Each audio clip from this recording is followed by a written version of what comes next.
सुरक्षितेच्या दृष्टीने जीर्ण झालेल्या पुलावर अखेर कारवाई सुरू झाली आहे. पूल पाडण्यासाठी आज रेल्वे प्रशासनाकडून 12 तासाचा विशेष ब्लॉक घेण्यात आला असून सकाळपासून नियोजित पद्धतीने काम सुरू आहे. आज सकाळपासून पूल पाडण्याच्या कामाला सुरुवात झाली असून पुलाची अवस्था अत्यंत जीर्ण झाल्याने आणि संभाव्य धोका लक्षात घेता हा महत्त्वपूर्ण निर्णय घेण्यात आला आहे. प्रशासनाकडून संपूर्ण कारवाई अत्यंत काळजीपूर्वक आणि टप्प्याटप्प्याने केली जात आहे.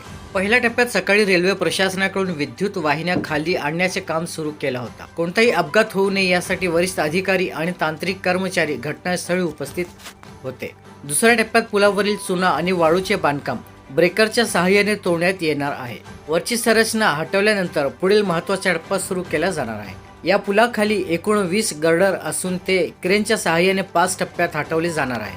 प्रत्येक टप्प्यात सुरक्षितेच्या नियमाचे काटेकोर पालन करण्यात येत असून वाहतूक आणि नागरिकांच्या हालचालीवर नियंत्रण ठेवण्यात आलं आहे.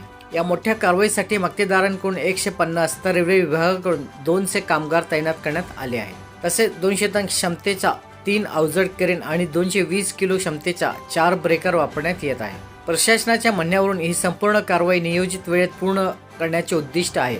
काम पूर्ण झाल्यानंतर परिसरातील वाहतूक व्यवस्था सुरळीत केली जाणार असून नागरिकांनी संयम ठेवून प्रशासनाला सहकार्य करावे असे आवाहन करण्यात येत आहे. तर सुरक्षितेसाठी पूल पाडण्याची ही मोठी कारवाई सुरू असून प्रशासन पूर्ण दक्षतेने काम करत आहे.